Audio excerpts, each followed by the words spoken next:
आप 104 एफएम फनेशिया रेडियो। मैं हूं आरजे मीना, आपके साथ आज दिल शायराना में। हर बार की तरह आज मैं आपके सामने रूबरू करा रही हूं एक ऐसे नायाब मल्टीलिंगुअल पोएट, थिंकर, लिरिसिस्ट और दुनियाए उर्दू के मुमताज शायर जिनके चाहने वाले पूरी दुनिया में मौजूद हैं। He is the most celebrated poet of this era, जनाब अली दरियून साहब। ऑन बिहाफ ऑफ 104.9 एफएम फनेशिया रेडियो मैं आपका खैर मकदम करती हूँ। फख्र की बात है कि आप जैसे नामवर शायर हमारे सुनने और देने वालों से मुखातिब होंगे। आदाब, कैसे हैं आप? आदाब मीनाक्षी, बहुत बहुत शुक्रिया और good morning from Pakistan, Lahore. लग रहा है आज पे आके आपके साथ जी, बहुत धन्यवाद। और कहते हैं ना कि जब बहुत कुछ अच्छी चीज होने वाली होती है तो उससे पहले जो है वो थोड़ी सी अड़चने आती हैं। ये खुदा का एक साइन होता है। तो बट चलिए आज बातों का सिलसिला शुरू करते हैं अली साहब। और मैं आशा करती हूँ कि आप बहुत खैरियत से होंगे और आपकी आज सुबह बहुत ही अच्छी जा रही होगी। जी, बहुत अच्छी जा रही है। बहुत मुझे बड़ा अच्छा लग रहा है आपके साथ इतनी सुबह जुड़ना और बात करना, अच्छा लग रहा है मुझे। जी सर। शायद ये सवाल आपसे अनगिनत बार पूछा गया हो, लेकिन सबकी तरह हम भी ये जानना चाहते हैं कि 21 साल के इस शायरी के सफर में आपने पोइट्री की शुरुआत कब से की? कैसे आना हुआ आपका शायरी की तरफ? मीनाक्षी, शायरी की तरफ जो है वो एक आना बिल्कुल इत्तेफाक ही था। कोई जी मेरा प्लान तो था कि मैं शायर बनना चाहता हूँ या मुझे शायर बनना। शायरी में पढ़ता था जी और मैं अभी बिल्कुल अपने स्कूल से फ्री हुआ था। मैं हिफ्स करने के बाद स्कूल गया, लेकिन वो समझ नहीं आ रहा था मुझे, तो मैं बिल्कुल फ्री था उन दिनों।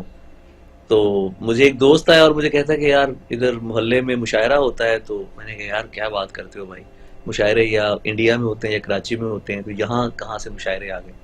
मैंने कहा नहीं यार, यहाँ होता है मुशायरा। तो मैं गया तो वहाँ हमारे घर के करीब एक जगह थी, एक महफिल लगती थी वहाँ पे मुफक्कर अकादमी के नाम से। तो बस वहाँ से शुरू हो गया सीन। तो उस वक्त आई थिंक 15 ईयर्स ओल्ड और 14 ईयर्स ओल्ड। तो इतना छोटा सा था मैं, लेकिन वो बस उस वक्त शायद खुदा ने मुझे लाना था इस तरफ, तो मैं आ गया शायरी की तरफ। मतलब आपके ऊपर आमद हो गई। हाँ जी, आमद होगी जी, बिल्कुल बिल्कुल सही कह रहे तो अली दरियून साहब, ये जो आपका नाम, जो मैंने आपके बारे में जितना जाना, आपका नाम अली है, खुदा का जी। नाम, बहुत खूबसूरत। और जरियून आपने तखल्लुस रखा अपना, तो आप इसके बारे में कुछ बताएं कि आपने ये नाम क्यों चुना अपना? आ, जैसा कि मैंने आपको बताया कि मैं पढ़ता था उस वक्त, मतलब फारसी भी अरबी भी, कुरान मजीद हिफ्ज किया था, तो मुझे थोड़ा सा पता तो था लैंग्वेजेस का। तो पर्शियन घर में भी पढ़ते थे हम, मसनवी मौलाए रूम थे। जी तो ये नाम मुझे एक फारसी अरबिक डिक्शनरी है, अल मुंजिद हाँ इसका जी नाम है, जी। उसमें मुझे ये जो था ये मुझे अच्छा लगा ये नाम जरियून। तो मुझे बड़ा पसंद आया। मैंने कहा यार ये बड़ा ही एक यूनिक सा नाम लग रहा है मुझे। तो फिर वो मैंने अपने नाम चूज किया। ये मैंने शायरी कुछ अरसा पहले मैंने आकाश तखल्लुस के साथ की, और 1999 में, मतलब 1998 में मैंने शुरू किया था। 99 में शुरू किया था, तो वो दिसंबर 99 में मैं जरियून हो गया था। तो फिर मैंने जरियून जो है वो अपना चुना, अपना नाम। फिर उसके बाद फिर ऑनवर्ड यही चला। तो उसके बाद वो कहते हैं ना कि मैं तो अकेला चला था जानिबे मंजिल, मगर लोग आते गए और कारवां बनता गया। आपने बस जिंदगी की शुरुआत कर दी और उसके बाद सिलसिला शुरू हो गया आपका। जी, बिल्कुल ऐसे ही, अली साहब, बिल्कुल ऐसे ही। बहुत ही एक बड़ी मेरे जहन में एक बड़ी दिलचस्प बात है कि आप मल्टीलिंगुअल पोएट हैं। आपको माशाअल्लाह इतनी ज़बरदस्त इल्म है, इंग्लिश में, उर्दू में, हिंदी में, पारसी में, अरबी में। तो आपकी बचपन की फॉर्मल एजुकेशन कैसे रही? आपने कैसे पढ़ाई की? और मुझे ये जिक्र याद है कि आपने एक जगह पे बताया है, वो मैं चाहती हूँ कि हम लोग आपकी ज़बानी से पूछें। Yeah, that's all true. I haven't any formal education. I haven't any degree. जी Or I did grade when I memorized Quran Majid. तो देन आफ्टर मुझे घर वालों ने भेजा स्कूल में और मैं गया भी स्कूल, लेकिन वो पढ़ाई 8th ग्रेड की थी, 8th 9th ग्रेड की। तो वो तो मुझे समझ ही नहीं आई कुछ भी उसकी। Then I quit my studies and I told my parents कि भाई ये तो मेरे से तो ये नहीं हो रहा, ये केमिस्ट्री, ये फिजिक्स और ये न्यूमेरिकल्स और ये सारा जो उसकी इक्वेशंस होती हैं समझ ही नहीं आती थी मुझे, मैथ्स नहीं आते थे, बिल्कुल मैथ नहीं आता था। मैं बहुत बहुत डब्बू था इसमें, मैथ्स में ना मुझे समझ ही नहीं आती थी कि ये क्या है लॉगरिथम वगैरह। तो घर वालों ने कहा कि ठीक है बेटा, मतलब खुद पे मेरे अब्बू और अम्मी और मेरे बड़े भाई, तो वो बहुत ही ज्यादा बड़े ही उनकी मुझे सपोर्ट रही है। तो उन्होंने मुझे कहा कि ठीक है, there is no need to do anything, अगर तुम्हें नहीं समझ आ रही इसकी तो तुम जो तुम करना चाहते हो तुम वो करो। तो मैं स्कूल नहीं गया, लेकिन जो घर में मेरी जो स्टडी थी, आप यूं समझ लें कि मैंने ये रियाजी व्याजी के अलावा मैंने सब पढ़ा है, और वो सब घर में पढ़ा है, अपने शौक से पढ़ा है। बुक्स पढ़ता था, फिल्म्स देखता था, घर में नॉवेल्स थे, और अरबी तो आती थी हिफ्स की वजह से और कुछ और चीजें भी, तो घर में फारसी किताबें थी, अब्बू जी की वजह से मैं वो भी पढ़ता था, मसनवी पढ़ता था, नहजुल बलागा पढ़ता था। तो वो अरबी टेक्स्ट की वजह से मुझे ये था कि जो आपके वजन भी हैं, शायरी के जो मीटर्स हैं, जो बहरे हैं, ये सब अरबिक ही हैं। मतलब जितनी भी ये हैं जो इनका मीटर है शायरी का, तो वो अरबिक वजन है सारे। तो वो मुझे बड़ा उसका फायदा होता था, मैं ठीक पढ़ता था वो। तो वो मुझे जल्दी एक बहुत ही फास्ट लर्निंग एक प्रोसेस था जो हुआ, और मुझे नहीं पता ये सब कैसे हो गया, but it happened. So right. Sir, जैसे आपने बताया कि आपको मैथमेटिक्स में बिल्कुल दिल नहीं लगता था। कोई भी नहीं पता ये रियाजी व्याजी ये मुझे लगता है कि जितने भी ये आर्टिस्ट लोग होते हैं ना, ये सब ऐसे होते हैं, क्योंकि मेरा भी मैथमेटिक्स में मन नहीं लगता था। मुझे मुझे रहता था कि मैं थिएटर जाऊं, मैं किताबें पढूं, मैं नॉवेल्स पढूं, मैं पोइट्री पढूं, और वही शौक था मेरे अंदर। और मुझे मैथमेटिक्स में बिल्कुल, तो आई कैन रियली रिलेट कि आपको बिल्कुल मन नहीं लगता होगा। बहुत जरूरी होता है। आमतौर पे मेरी फैमिली बहुत ही अच्छी है, मतलब मैं आपको बताऊं कि घर में बड़ी मुझे सपोर्ट रही है। मैंने घर में एक बच्चा है कि जो पढ़ रहा है, जो शायरी, और वो जाता है मुशायरे में, और वो घर आके बताता है कि जी देखें मैं गया हूँ और आज मुझे एक बुक मिली है, सो मैं तो यही करूंगा। तो वो कह रहे हैं कि ठीक है, डू इट, कोई मसला नहीं है। मुझे मुकम्मल सपोर्ट रही मेरे बड़े भाईजान की, तारिक भाई की, और अब्बू जी की, वालदा की भी थी। तो वो उस तरह से शुरू शुरू में थोड़ी मतलब एक होती भी थी कि ये क्या करेगा, पूछते भी थे कि ये शायरों का तो कोई मुस्तकबिल ही नहीं है, कोई फ्यूचर ही नहीं है। तो यही वो यही बात मुझे आपसे जाननी है, क्योंकि उस वक्त होता है कि आप इंजीनियर बने, आप डॉक्टर बने, तो फिर वो कैसे किया आपने? उसमें हुआ कि मतलब मैं बहुत ही कम अरसे में ना, एक साल के अंदर अंदर मैं मुशायरे पढ़ रहा था। मतलब पंजाब में जहां पर भी सिटीज में शुरू हो गया था, मैं इधर पोइट्री मैंने शुरू की है, उसके एक साल के अंदर अंदर मैंने मुशायरे शुरू कर दिए हैं, मुशायरे आने शुरू हो गए, मैं जाना शुरू हो गया। और 2007 में बीच में ऐसा नहीं था कि मैंने बिल्कुल काम नहीं किया हो, मैं काम तो थोड़ा बहुत अपनी मर्जी के कुछ भी मैं कर लेता था। तो घर वालों की तरफ से सपोर्ट होती थी। वो कहते थे कि जब भाई ने मेरी डेडिकेशन देखी और अबू जी ने डेडिकेशन देखी, तो उन्होंने कहा कि तुम्हें कुछ करने की जरूरत नहीं है, और घर में कोई ऐसी प्रॉब्लम भी नहीं थी कि मुझे कोई काम करना पड़े, धंधा करना पड़े, कुछ कमाना वो माना पड़े, ऐसा कोई चक्कर ही नहीं था। तो वो कहते कि बेटा तुम जो पढ़ रहे हो ना, जो तुम कर रहे हो जी। तुम करो। लेकिन कुछ चीजें उन्होंने बड़ी मुझे मम्मी की तरफ से और घर वालों की तरफ से कुछ चीजें मुझे समझा दी गई थी कि शायरों का हमने सुना है, तो जाहिर बात है यार यही हरकतें करते हैं, पीना पिलाना ये और वो। तो आप तो मैंने कहा कि नहीं करूंगा, और मैंने किया भी नहीं। आज तक मैं इन चीजों से दूर रहा हूँ, शुक्र अल्हम्दुलिल्लाह। तो इंशाल्लाह। बस फिर वो माँ बाप की दुआओं और सब दोस्तों के ये सब हो गया सारा। तो जरीन साहब, आप अपने अक्सर अपनी मैंने आपके एक इंटरव्यू में जाना आपको, और आपने बहुत खूबसूरत बात ये बोली थी कि आप जब भी लिखते हैं, तो आप जब नात लिखते हैं और जब भी आप कुछ लिखते हैं, तो आपकी जहन में आपकी वालदा रहती हैं। आप हाँ जी। तो आप ये बताएं कि आपकी ज़िंदगी में आपकी वालदा का कितना बड़ा सपोर्ट था, और उन्होंने आप क्या हेल्प की कि आपकी एक पर्सनालिटी ऐसी बनी? आ, अम्मी जो थी वो बहुत जलाली थी। हमारी अम्मी, मेरी वालदा जो थी, बहुत जलाल वाली खातून थी, बड़े गुस्से वाली खातून थी, जी। शेर की नज़र को देखती थी। और मुझे अब्बा से तो कभी भी डर नहीं लगा था, क्योंकि मेरे अब्बू जो थे वो हमारी सहेली थे।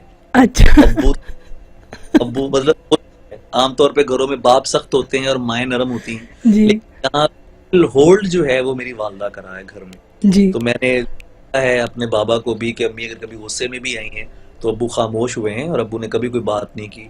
और मैंने उनका आपस का सलूक भी देखा, कैसे वो एक मियाँ बीवी के तौर पे, मैंने इतना प्यार करने वाला हस्बैंड नहीं देखा, इतनी मोहब्बत करने वाली बीवी नहीं देखी। वो आपस में बहुत प्यार करते थे, और अब अम्मी कभी कभी अब्बू को प्यार से मजनू भी कहती थी। तो हम तो मेरे घर का ये माहौल था। तो अम्मी की तरफ से बड़ी सपोर्ट रही है मुझे, आना जाना कहीं पर भी, और मतलब चीज़ों को सुनना, जो एक खुदा का जो तसव्वुर है उसके बारे में वालदा ने बताया। इवन जब मेरी मुलाकात मेरे साईं जी से हुई, जो मेरे स्पिरिचुअल मास्टर हैं, तो उनके पास भी मेरी वालदा ही मुझे लेकर गई थी, और वो उन्होंने मुझे मिलवाया कि बेटा आप जाओ इनके पास और इनसे बात करो, बैठा करो, बुजुर्गों के पास बैठा करते हैं।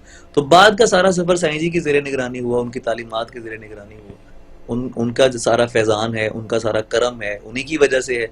उनकी दी हुई तालीम है कि इंसानियत से प्यार करना है। तुम्हें जी कभी तब किसी के मसलक, किसी के रंग, नस्ल, जिन्स, जेंडर, इन सब चीज़ों को तुम नहीं देखोगे। तुम्हें सिर्फ ये देखना है कि इंसान, बस। अब वो उसका मजहब क्या है, उसका धर्म क्या है, उसका रंग क्या है, तुम इन चीज़ों नहीं पढ़ोगे। जब भी किसी से मिलोगे तो तुम इंसान जानकर मिलोगे। तो वो फिर सारा एक मामला रहा।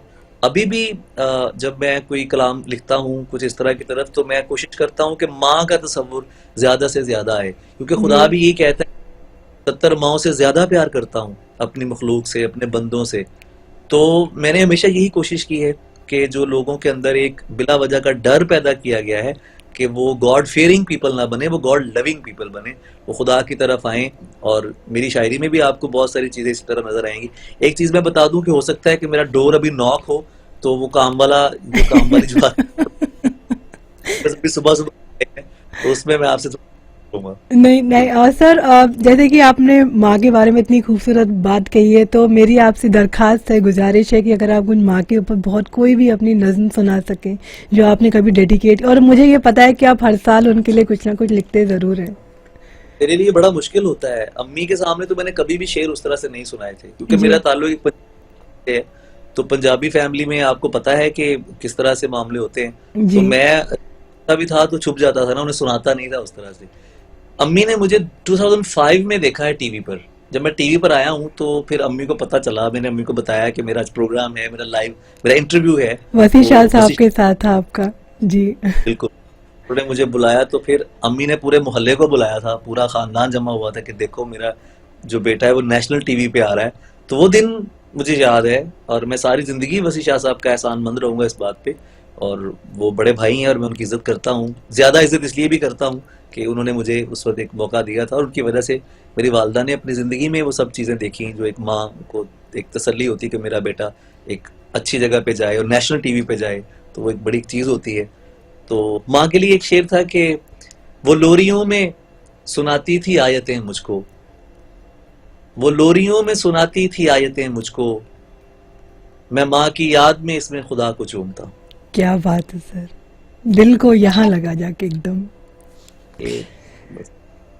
यही होता है कि कहते हैं ना कि माँ आपकी ज़िंदगी से कभी जाती नहीं है, माँ जो होती हैं वो हमेशा से आपके साथ रहती हैं। सर बिल्कुल ऐसे ही है। वही वही बात है सर, आप बड़े महबूब शायर हैं, बड़े कहते हैं ना कि प्यारे शायर हैं, और नौजवान की दिलों की धड़कनों में बसते हैं आप। डेफिनेटली जो इंसान इतनी खूबसूरत पोइट्री करता है उसे इश्क ज़रूर हुआ होता है। तो आपकी नज़र में इश्क क्या है, आपको कभी हुआ है? ये जर्द रंग मेरे हाल की गवाही है क्या कि एक सब्ज नहीं छोड़ता अगर हो जाए। क्या तो बात है सर, बहुत खूब, बहुत मुझे खूब। जी है वो अपने साईं जी की बात याद आती है। साईं जी अक्सर एक बात वो हमें बताते थे और कहते थे कि जो इश्क की बात करे ना, इश्क जो है वो बताने में नहीं आ सकता। ये बयान नहीं हो सकता।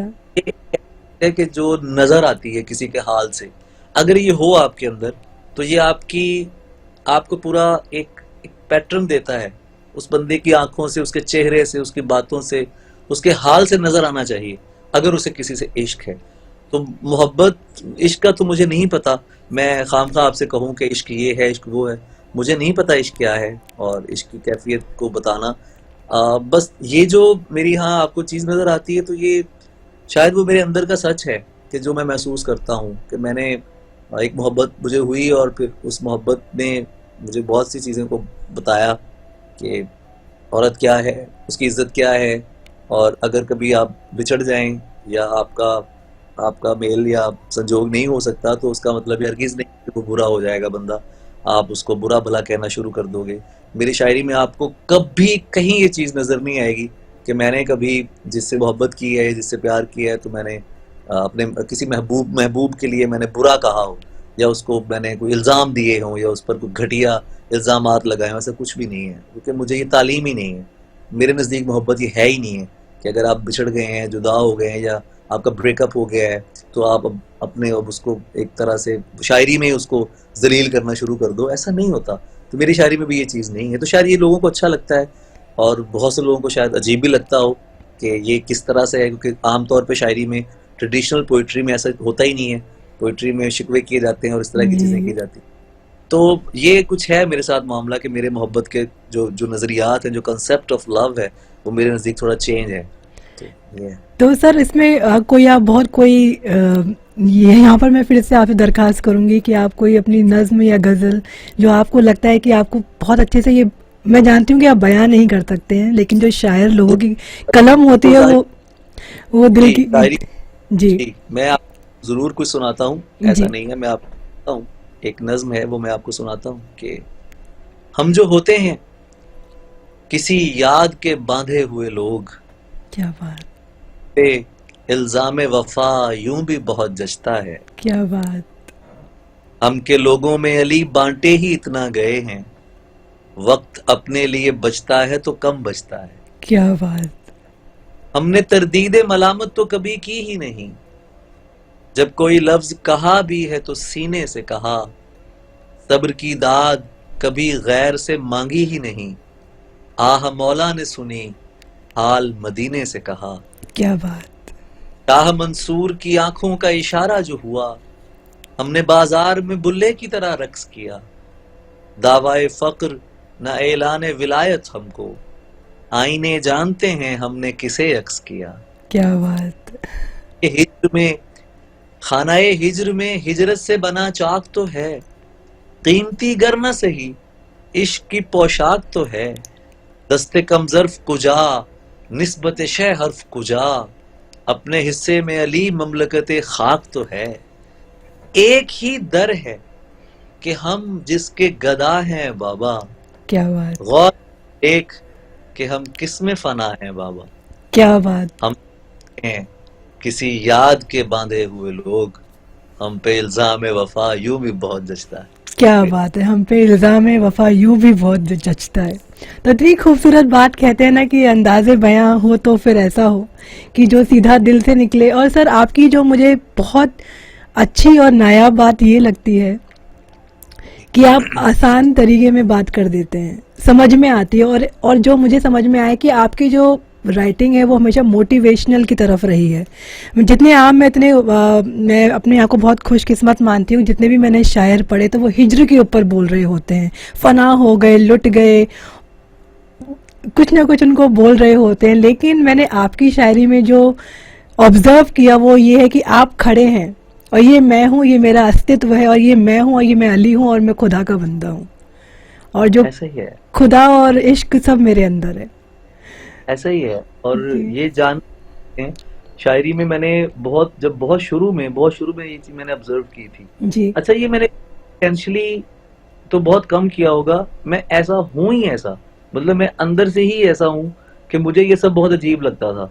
मैं पढ़ता था शायरी तो मैं देखता था कि यार हर बंदा मजनू के पीछे पड़ा हुआ है, हर दूसरा शेर मजनू के बारे में आ रहा है, और वो अजीब तरीके से अजीब सी बातें हो रही हैं। तो मुझे वो अजीब लगता था कि यार ऐसा क्यों है, मतलब औरत इतनी गलत क्यों मानी गई है, सही या बात। महबूब इतना क्यों माना गया है कि आप उसको बिल्कुल ही एक इज्जत की जगह ही नहीं आ रही है।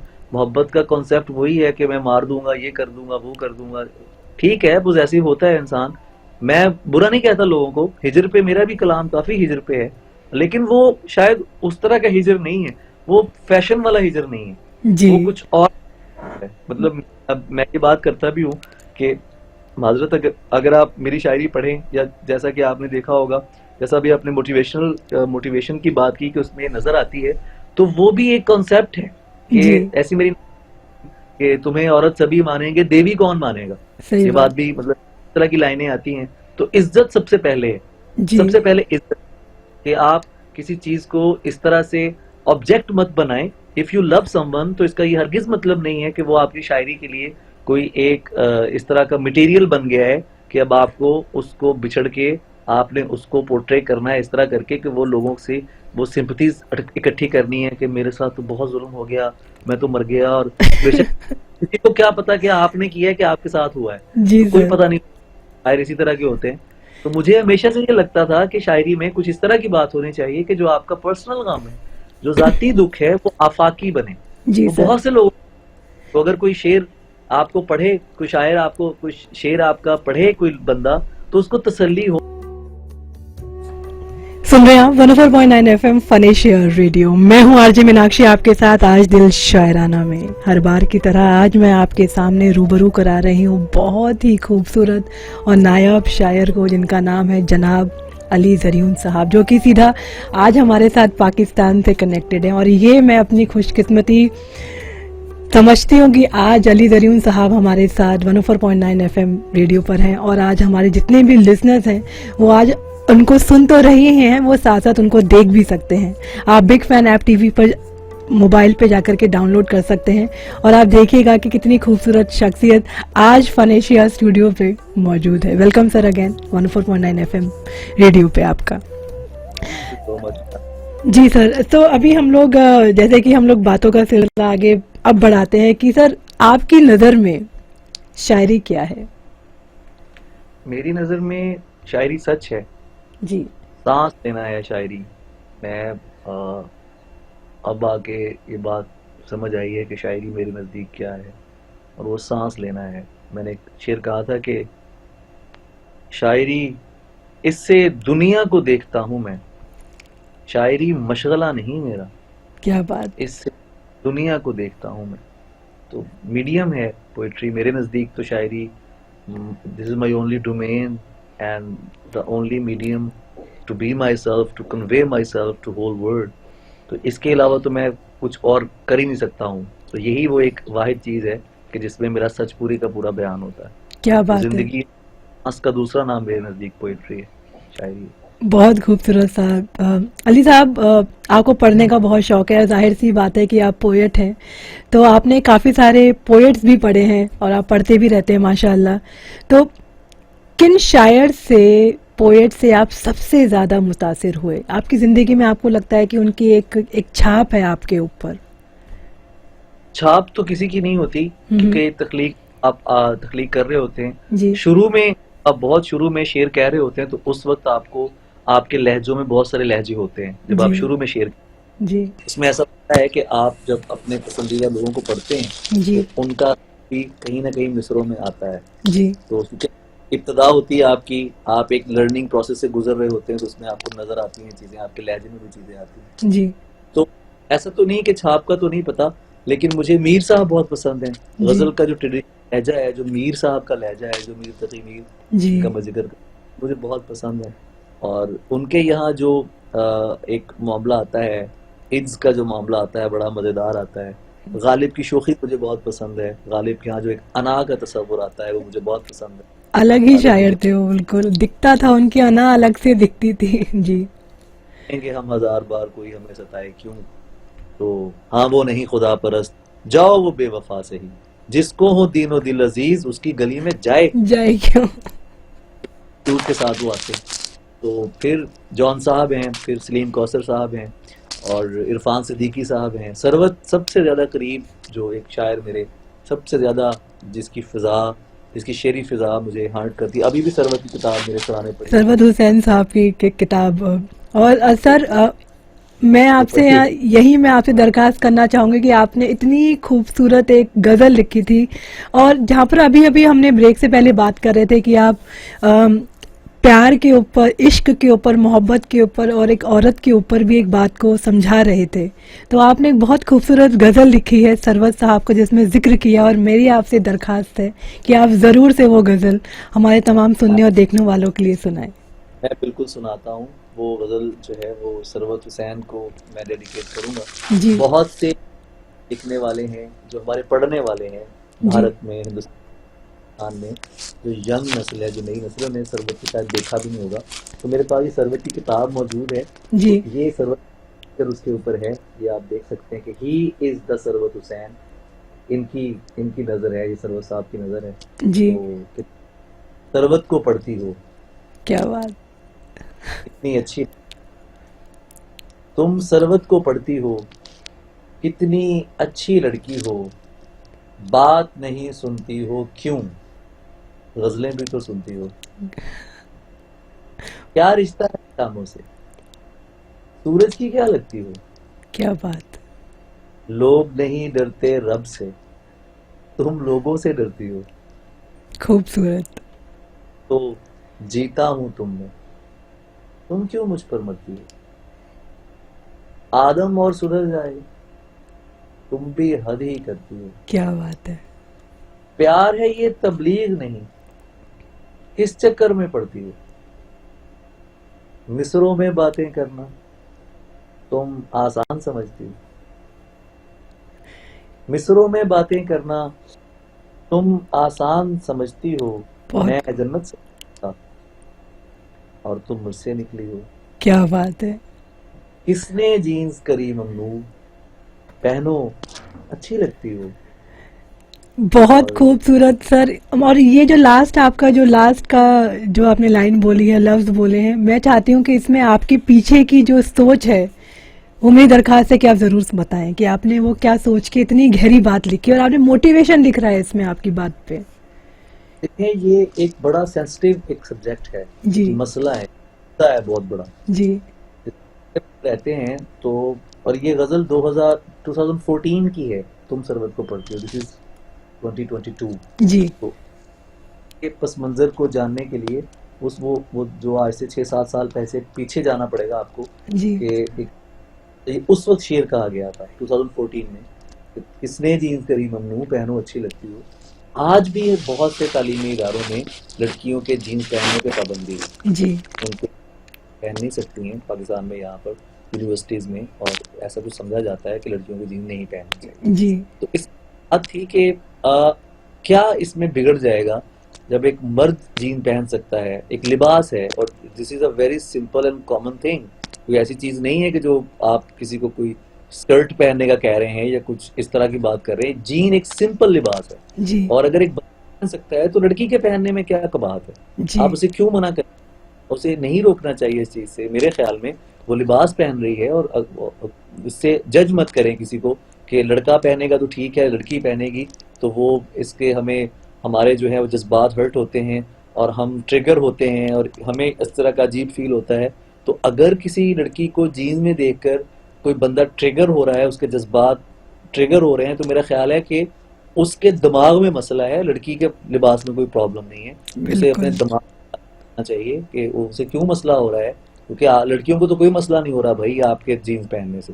और फिर एक चीज ये भी सामने आई, मैंने एक जगह देखा सुना कि उस वक्त मैंने सुनी बात कि रेप वगैरह बहुत सारे जो होते हैं उसमें कहते हैं कि लड़कियां जीन्स पहनती हैं तो जी। लड़के मर्द इस बात पे वो बेकाबू हो जाते हैं। जी। मतलब ये कितनी बात है, इससे ज्यादा घटिया बात दुनिया में कोई नहीं हो सकती बिल्कुल नहीं हो कि आप सकती। लिबास में देखें और आप कहें कि चूंकि इसमें लिबास इस तरह का है तो मैं अब रेप करूंगा, तो ये बहुत ही घटिया बात थी। तो मुझे इतना अजीब लगता था, तो फिर वो मैंने उसको उस पर बात की कि किसने, कौन तुम्हें मना कर सकता है, तुम पहनो, तुम्हें पहननी चाहिए, अगर तुम अच्छी लग रही हो और तुम्हें पसंद है, सो तुम्हें कोई बंदा नहीं रोक सकता, यू जस्ट हैव टू, तुम्हें पहनो, तुम्हें जैसा अच्छा लगे तुम वैसा करो। और ये बिल्कुल आपकी मर्जी का है, अगर कोई नहीं पहनना चाहता तो आप उसे मजबूर मत करें पहनने पे, जी। लेकिन अगर कोई पहनता है तो ये एक लिबास है यार, इतना सा आज़ादी दें, थोड़ा सा हक दें किसी को जीने का। तो ये इसके पीछे बात थी। और फिर इसको, शेर को लेके बहुत लोगों ने प्यार दिया, पूरी दुनिया में, पाकिस्तान में, भारत में। इवन एक जब बच्ची का एक रेप हुआ था गाड़ी में, मुझे याद है, तो वो लड़कियां दिल्ली में लेकर निकली थी प्ले कार्ड्स के ऊपर लिख के कि आप हमारी जीन पहनने पे एतराज नहीं कर सकते, जी। क्योंकि ये लिबास पहनने में कोई मसला है तो वो मसला आंखों में है, आपके सोच में है, जी। लिबास में मसला। तो ये इसके पीछे बात है। तो जब मैंने कहा ना कि जो मैंने आपकी शायरी में जो ऑब्जर्व किया है, पोइट्री में, माशाल्लाह मोटिवेशन अपने आप के लिए, सबके लिए। और अगर आपके अंदर मोटिवेशन है तो आपके आसपास के साथ में जितने भी लोग चल रहे हैं वो भी मोटिवेटेड होने चाहिए। यार क्या है जो मुसीबत में तसल्ली तक न दे, क्या बात क्या है जो किसी के जख्म को धोता ना हो। है जी, यही तो बात है तो सर। यही बात है, यही मैंने अर्ज किया कि शायरी, मैं ये नहीं समझता कि जो शायर है वो कोई मुआशरे के अंदर रिफॉर्मर है, लेकिन वो है भी। अगर आपको दो बंदे भी पढ़ते हैं जी दुनिया में, दिस इज योर रिस्पॉन्सिबिलिटी। आपकी जिम्मेदारी बन जाती है कि आप कुछ इस तरह का करना है, लिखना है कि कोई पढ़ के उसे अच्छा महसूस हो और वो लोगों के लिए एक अच्छाई फील करे, लोगों के अंदर एक, उसके अंदर एक बात आए, वो जी नज्म किसी को बता सके। ऐसे शेर का क्या फायदा है? क्योंकि अगर आप लोगों के लिए, जो गलत बात है जो लोग ये बात करते हैं कि नहीं नहीं जी हम तो शेर अपने लिए कहते हैं, तो भाई आप फेसबुक पे क्या कर रहे हो भाई? जी। आप ट्विटर पे, इंस्टाग्राम पे क्या कर रहे हो? यूट्यूब पे क्या कर रहे हो? हम्म, अपने लिए शेर कर, लिखो डायरी में, सुनाओ आईने में खड़े होकर खुद को। सुनाने भी लोगों को शेर हैं और कहना भी ये कि नहीं नहीं जी हम तो बस अपने लिए शेर कहते हैं। ये मेरे भाव हैं और कुछ भी नहीं। तो शायर को बात, वही बात है सर, आपके सबसे खास बात यही तो है कि जब आप स्टेज पर खड़े होते हैं, माशाल्लाह मुशायरों में खड़े होते हैं, तो आपके साथ में जो मुशायरा है ना, जो मैंने खुद देखा है यूट्यूब पे, क्योंकि मैं आपको काफी अरसे से फॉलो भी कर रही हूँ, जब आप खड़े होते हैं मुशायरों पे तो वो एक कॉन्सर्ट की तरह, वो एक एक कहते हैं ना कि ट्विस्टर बोलूंगी कि एकदम भवंडर सा आता है लोगों का, और दाद के साथ बस शुरू हो जाते हैं। वाह वाह वाह, क्या दाद मिलती है सर आपके, और सबकी इतनी बड़ी आपकी यंग जो फैन फॉलोइंग है। और ये भी कहा जाता है कि अली साहब ने अगर कुछ बात कह दी तो वो यंग जनरेशन की जबान पर आ जाएगी। ये प्यार है, मालिक का करम है, जी ऊपर वाले करम साइन का इनाम है कि लोग मोहब्बत करते हैं और बहुत प्यार करते हैं। मुझे स्टेज पे जब मैं होता हूँ तो वो कोई और आदमी होता है। वो लोगों की, वो एक यूं समझ लें कि लोगों की मोहब्बत एक आदमी को स्टेज पर बना देती है। जी वो जो प्यार है ना, वो जो अली ज़रियून आप स्टेज पे देखते हैं, मैं खुद भी उससे डरता हूँ, उस एनर्जी से डरता हूँ। वो एनर्जी जो उस अली ज़रियून में है, जो स्टेज पर है, जो मंच पर होती है, मैंने ऐसा कहीं नहीं देखा। मैं भी खुद को भी देख रहा होता हूँ बाद में कभी, जी तो मुझे खुद हैरान, यार ये कौन आदमी है? क्योंकि वो इतना एनर्जेटिक है, उसके अंदर इतनी पावर है, उसके अंदर एक अजीब मोहब्बत उसके अंदर मैं देख रहा होता हूँ। तो जी ये मौला की तरफ और ये अल्लाह की करम नवाजी है, मौला का एहसान है, लोगों का प्यार है कि मैं तो नथिंग, मुझे कभी भी अपने आप पे ऐसा कोई गुमान भी नहीं हुआ कि मैं ये कर सकता हूँ। जी लेकिन ये सब सर, ये अपना आपको बड़प्पन है जितनी बात को आप कह रहे हैं, और यही चीज होती है जो एक शायर को ग्राउंडेड रखती है। और जितना आप ग्राउंडेड रहते हैं उतने ही आपकी जो जड़ें हैं वो मजबूत रहती हैं। तो रहना ही ग्राउंडेड, जी जमीन हैं, समाज के साथ जुड़ा रहना चाहिए शायर को। जी सर। अपने तो तो सर एक बात बताएं, जैसे कि आजकल की जो यंग जनरेशन है वो पॉलिटिकली बहुत अवेयर है, और माशाल्लाह आपको इतना सुनते हैं, जब भी अगर आप कुछ अपने मुंह से बात कह रहे हैं तो वो बात समझ लीजिए कि पत्थर की लकीर हो जाती है। मैं इतना ज़्यादा ट्विटर पे भी देख रही होती हूँ, टिकटॉक इतने वीडियोस आपके बन रहे होते हैं। तो सर आपको कभी ऐसा लगता है कि शायरी और सियासत ये साथ साथ है, या ये अलग है, ये साथ साथ चल रही होती हैं? क्योंकि कभी अगर आप यंग जनरेशन इतनी फॉलो करती है, तो क्या आपने कभी सोचा है कि आप अपनी शायरी के जरिए से कोई तब्दीली लाना चाहते हो इस सियासत में? तब्दीली का नारा तो मैं कभी सोच भी नहीं सकता, इतना घिस पिट गया है पाकिस्तान के अंदर तब्दीली का नारा जी कि नारे के साथ जो हुआ है, अल्लाह ना करे किसी के साथ हो। जी शायर और जो सियासत की बात है, तो शायरी हमेशा सियासत के साथ है। सबसे पहले हमें ये समझना पड़ेगा कि सियासत है क्या। जी मैं आपको सलीम सुनाता हूँ। जी सलीम साहब कहते हैं कि तुम लोग एतबार के काबिल नहीं रहे, तुमने तो झूठ ही को सियासत समझ लिया। क्या बात है। सियासत झूठ नहीं है। और एक शायर जो होता है, जैसे मैंने अभी कुछ सेकंड्स पहले बात की है, कि अपने समाज से अलग नहीं होता। जी जब आप हमारे जो शायर हैं, जब अपने हम जो सूफी संत हमारे जो शायर हैं, जो कवि हैं, जी आप उनकी शायरी, कबीरदा की शायरी देखें, ठीक है, आप दूसरे जो ख्वाजा गुलाम फरीद सरकार की शायरी देखें, बाबा फरीद की शायरी देखें, बुल्ले शाह की शायरी, जी जी तो सूफी शायर है वो इस्टेब्लिशमेंट और इस तरह के जो जो जितने भी एलिमेंट्स हैं कि जो अवाम के ऊपर नाफिज किए जाते हैं, जो जबरिया नाफिज किए जाते हैं, वो उनके खिलाफ बात करते हैं। जी। शायर आता है और जो भी बड़ा शायर आता है तो वो उस जो जो पहले से तयशुदा पैरामीटर्स है, जॉन साहब कहते हैं, क्या खूबसूरत शेर है जॉन का, कि जिसको भी शेख व शाह ने हुक्म खुदा दिया करार, हमने नहीं किया वो काम, हाँ बखुदा नहीं किया। क्या बात है, ये ये खुदा, बात है जी। मतलब इस शेर का जो, इसमें जो बड़ी खूबसूरती है इस शेर की, कि खुदा की कसम हमने उस काम को हरगिज नहीं किया जो हमें इन लोगों ने कहा है कि ये खुदा का काम है। जी। के काम को खुदा का काम कहकर कभी नहीं किया, हमने खुदा का काम किया लेकिन इनका काम नहीं किया। जी। तो शायर के अंदर एक गैरत होती है। मेरी नज़में जो सोशल इश्यूज पर हैं, इधर अगर आप कभी पंजाबी में मैंने लिखी हैं कुछ नज़में, उर्दू में भी मैं लिखता रहता हूँ, जी। और काफ़ी जो इस चीज़ के जो बहुत सी हमारे मुआशरे के अंदर जो चीज़ें आती हैं उनके ख़िलाफ़ हैं, रेप के ख़िलाफ़ है, और खुदा और बंदे को एक डराने वाली जो चीज़ें हैं उसके ख़िलाफ़ मेरी नज़में हैं, और मोहब्बत के ऊपर नज़में हैं। तो ये मैं करता हूँ, ये जो सोशल इश्यूज़ पर मैं समझता हूँ कि इसके बगैर गुजारे ही नहीं है। जी। आप हैं, अगर आपको अपने आपकी धरती का नहीं पता है, आपको समाज का नहीं पता है, आपको पता होना चाहिए। जी। तो अगर आपको नहीं पता तो वो फिर मेरा ख्याल है कि आपकी तरबियत में कमी है।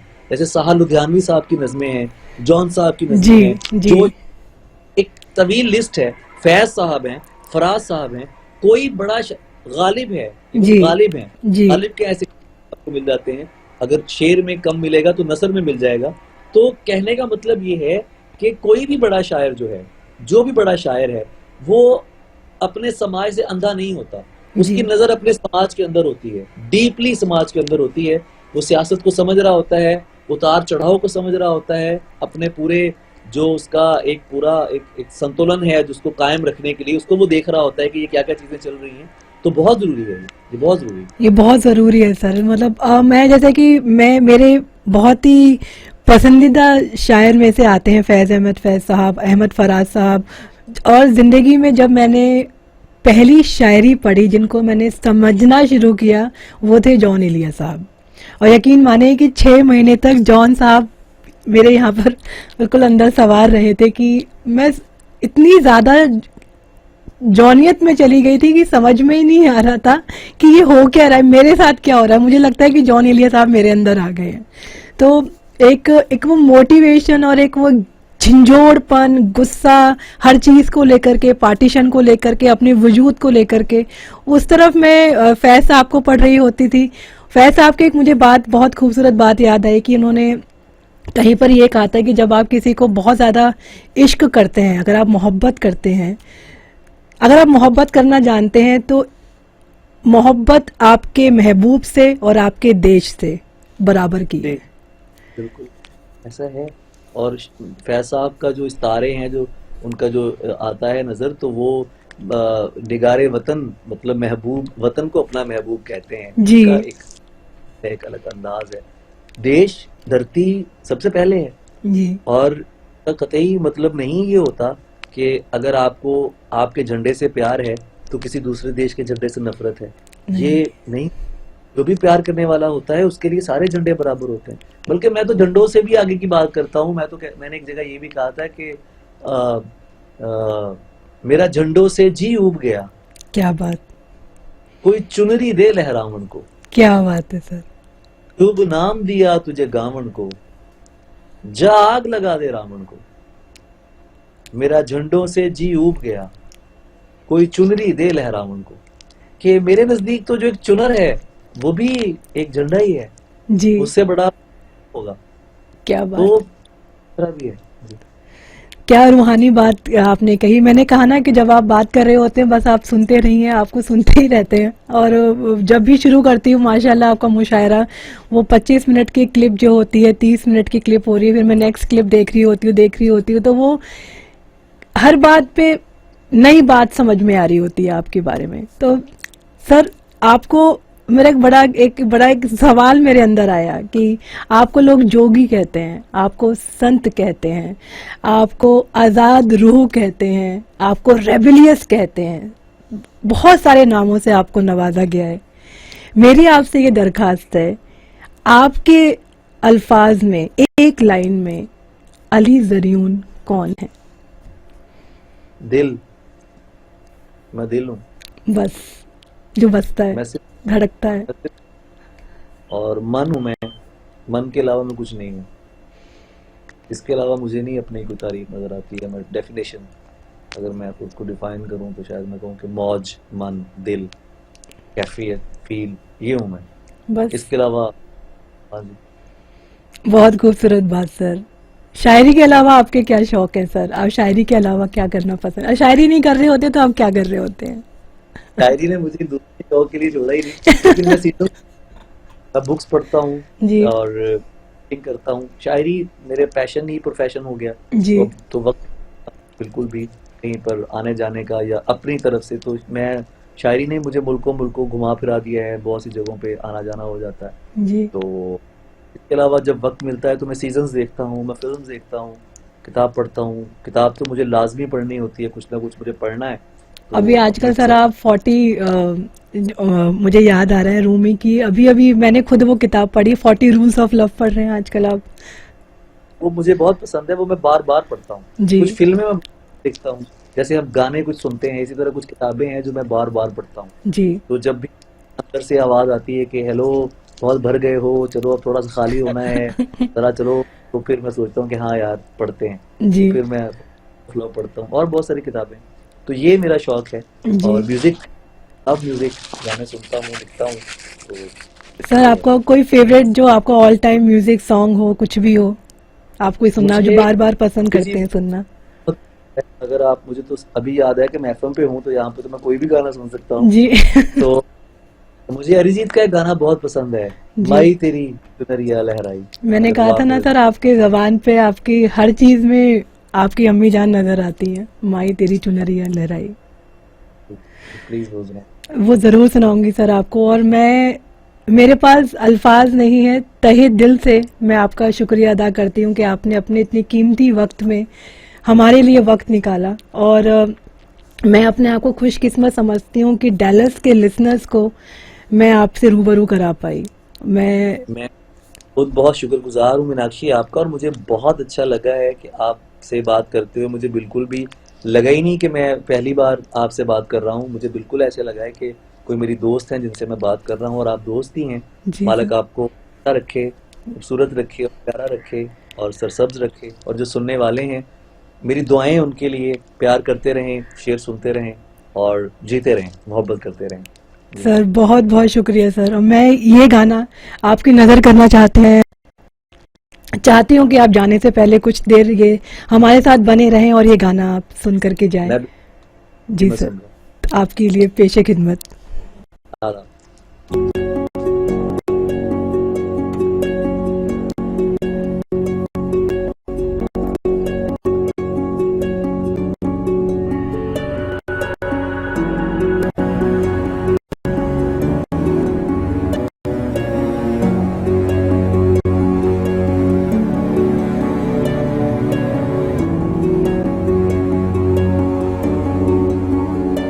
ओ जीना जीना जीना रे उड़ा गुलाल, माही तेरी चुनरिया लहराए। जीना जीना जीना रे उड़ा गुलाल, माही तेरी चुनरिया लहराए। रंग तेरी रीत का, रंग तेरी प्रीत का, रंग तेरी जीत का है लाई लाई लाई।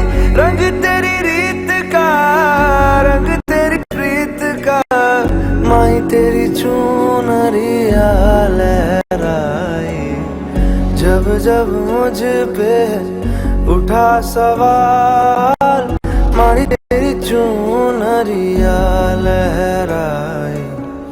जीना जीना रे उड़ा गुलाल, माई तेरी चुनरिया लहराई। Thank सर बहुत शुक्रिया। मेरी तरफ से भी बहुत नमस्कार, और जीती रहें बस आप, खुश रहें। आपने मेरा दिन बना दिया है, मौला जी। आपको सलामत रखे, मीनाक्षी, खुश रहें, सबके लिए दुआएं आ रहे हैं। और बस ऐसे ही प्यार बिखेरते रहें आप दुनिया के ऊपर, बस यही दुआ है। जब दिल है तो बस धड़कते रहें दिल बन के। बहुत बहुत बहुत बहुत बहुत शुक्रिया, जीती रहें। जी आदाब। आदाब।